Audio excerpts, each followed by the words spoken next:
Hi mga ka-working student, bago nga lang ako dito. Maaga nga pala ako gumising ngayon. Dahil may extra work ako, fast forward na lang. Nandito na pala ako sa bahay, nalilinisin ko ngayon. Ayan, konting likpit-likpit lang. Konting ayos muna mga guys. Ayan. Tignan mo yung pusa, nakikipaglaro pa siya. O, akala niya nakikipaglaro ako. Magwawalis na rin pala ako mga ka-working student. Ayan. Ayan, konting walis lang mga guys. Papunta nga pala ako ngayon dun sa may lote para ayusin yung bakod. Ayan guys, inaayos na namin dito. Sobrang tigas ng lupa, maraming bato. Nahihirapan ako magpulpo dyan, tinatayo ko pa yung Ayan mga guys.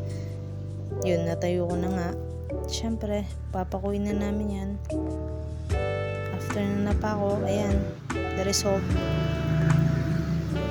Mga guys, ang hirap maging work student, kaya swerte kayo kasi pinag-aaral kayo ng mga magulang niya. After nyan, tapos na siya mga guys. Yun lang, bye bye.